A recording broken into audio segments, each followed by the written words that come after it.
सभी भक्तों को जय माता दी, जय श्री सीताराम, हर हर महादेव। शिव शक्ति माँ भगवती बालाजी दरबार में आप सभी लोगों का स्वागत है। सभी भक्त लोग दरबार की चैनल से जुड़े, लाइक शेयर सब्सक्राइब करें, बेल आइकन का बटन अवश्य दबाएं ताकि दरबार की सारी जानकारी आप लोगों तक पहुंच सके। आज हम चर्चा करते हैं उस विषय पर कि 7 सितंबर 2025 दिन रविवार को चंद्र ग्रहण पड़ने जा रहा है।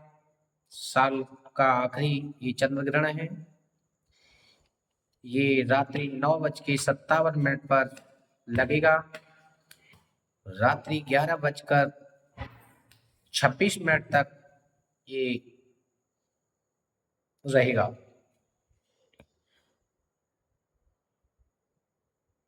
रात्रि 11:57 से लेकर पहले यानी पूर्व, रात्रि 11:57 से पूर्व यानी पहले 9 घंटे पहले सूतक लग जाएंगी। इस सूतक काल में कोई भी शुभ काम ना करें, इस बात का विशेष ध्यान रखें। जो भी कार्य करना है वो पहले ही कर लें। चंद्र ग्रहण, सूर्य ग्रहण और होली, दिवाली, मावस, इसका बहुत बड़ा महत्व होता है। जो साधक होते हैं, जो तांत्रिक लोग होते हैं, भगत होते हैं, वो लोग इन्हीं दिनों में अपनी अपनी शक्तियों को जागृत करते हैं। इन खास दिनों में ही शक्तियां प्राप्त होती हैं। साधक इन्हीं दिनों में अलग अलग स्थानों पर, एकांत जगह पर, शमशान में, मंदिरों में, देवालय में जा करके अपनी अपनी अलग अलग प्रवृत्ति के द्वारा साधना जागृत करते हैं। तो सभी साधकों से मेरा कहना है, इस शुभ अवसर को आप ना निकलने दें। चंद्र ग्रहण के शुभ अवसर पर आप अपनी साधना को अवश्य करें। जो साधक पहले से कर चुके हैं, जो बीच में छोड़ चुके हैं, वो भी अपना अपना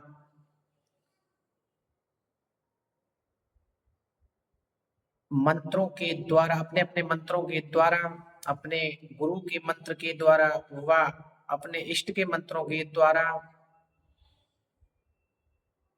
इस चंद्र ग्रहण के शुभ अवसर पर अपनी अपनी शक्तियां जागृत अवश्य करें।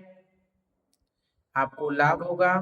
वीडियो को आधी अधूरी ना देखें, वीडियो को पूरी अवश्य देखें ताकि आप लोगों तक पूरी जानकारी पहुंच सके, समझ में आ सके। जो माँ काली के सिद्ध सेवक हैं वो लोग ध्यान दें। आपको एक सरसों के तेल का 4 मुखी दीपक जलाना है, एक देसी घी का दीपक जलाना है। सरसों के तेल 4 मुख जो वाला दीपक है उस पर आप नाम लेंगे काल भैरव व माता काली का, और जो देसी घी का दीपक जलाएंगे उसमें महाकाली का नाम लेंगे, गुरु भोलेनाथ के नाम से जलाएंगे। आपको करना क्या है, एक लोटे में जल भर कर रखना है, अपना आसन बिछा लें, नहा धोकर शुद्धिकरण से अपने आसन पर विराजमान हो जाएं। एक चौकी सामने रखें, चौकी पर लाल वस्त्र बिछा करके या काला कपड़ा वस्त्र बिछा करके उसके ऊपर एक चावलों से स्वास्तिक बना लें। सीधे राइट हैंड पर उस लोटे को विराजमान करें चावल की अक्षत के ऊपर। जो लोटा है जल का भरा हुआ उसे मोली बांध लें, कलावा। उस लोटे के जल में एक लौंग का जोड़ा सिंदूर में लगा करके डाल लें, एक बतासा डाल लें, एक का सिक्का डाल लें, 1 रुपए का सिक्का डाल लें, थोड़े से अक्षत डाल लें। जो 2 दीपक हैं वो चौकी पर विराजमान कर लें। महामाई का चित्र हो या जो भी हो, मूर्ति, तस्वीर, वो उसी चौकी पर विराजमान कर लें। उनके आगे ये दीपक जल रहे हैं। राइट हैंड पर देसी घी का जलना है, लेफ्ट हैंड पर सरसों के तेल का जलना है। सबसे सर्वप्रथम गणेश भगवान का आह्वान करेंगे, उसके बाद अपने गुरु का ध्यान करेंगे। फिर जिन लोगों के गुरु नहीं है वो गुरु भोलेनाथ का ध्यान करेंगे। उसके बाद कुल देवी, कुल देवता, ग्राम देवता, स्थान देवता इत्यादि जिनके आप साधक हैं उनका ध्यान करेंगे। सभी देवी देवताओं से हाथ जोड़ के निवेदन करेंगे, आग्रह करेंगे, हे प्रभु दीनबंधु दीननाथ, हमसे जो कोई भी गलती हो गई हो या इस पूजा में, इस साधना में हमसे जो कोई भी गलती हो जाए उसे माफ करें प्रभु। जाने अनजान में हमसे जो कोई भी गलती हुई हो उसे क्षमा कर देना प्रभु। हे मेरी महामाई जगत जननी करुणामयी, हम तो आपके बच्चे हैं, बालक हैं, अबोध है, ज्ञान किस प्रकार है, ज्ञान नहीं है, मूर्ख है, अचेत है। हमसे या हमारे बच्चों से, हमारे परिवार वालों से, हमारे हितू रिश्तेदार से जो भी कोई गलती हो जाए सभी क्षमा कर देना मेरी महामाई जगत जननी। गुरु के चरणों का आशीर्वाद प्रदान करें और फिर धूप दीप दे के, माला अर्पित करके, फूल याचना जो भी आप करना चाहें भाव से बजना है। भगवान तो भाव का भूखा है, वो 56 भोग का भूखा नहीं है। उसके बाद ध्यान एकत्रित करें, अपने ध्यान को केंद्र बिंदु पर रोक लें। नेत्र को बंद करके एक बार पहले आंख खोल करके, नेत्र खोल करके देख लें, दृष्टि डालें अपने गणपति जी पे। उसके बाद गुरु पे, कुलदेवी कुल देवता का ध्यान करें। उसके बाद में अपने इष्ट देवता का ध्यान करें। उसके बाद जो आपकी सिद्ध साधक जिस चीज के भी हो भैया, कोई कुलदेवी का होता है, कोई काली माँ का होता है, कोई काल भैरव का होता है, कोई बटुक भैरव का, कोई बजरंग बली का होता है, जो भी आपने जिस चीज की आप साधना कर रहे हैं उसका ध्यान करेंगे। एक चित कर लें, माला को सीधे हाथ में लेकर के, राइट हैंड में माला पकड़ के, और सुमेरु को पकड़ के अपने माथे से चूम करके लगा लें। और यदि आप जग जननी माँ काली की साधना कर रहे हैं तो पूर्व मुखी या उत्तर मुखी तक पूजा बैठ करके करें। और किसी प्रेत आत्मा,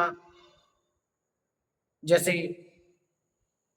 किसी प्रेत की साधना कर रहे हैं या खबीस मसान जिन इत्यादि बहुत सारे लोग ऐसे होते हैं, इन लोगों की भी इसी काल में ही साधना जागृत होती हैं, तो वो दक्षिण मुखी होकर के करें। अपने विचारों को बस में रखें, कोई गंदी प्रवृत्ति सोच दिमाग दिल में ना रखें, मन एकत्रित करके इस साधना में भाग लें। और फिर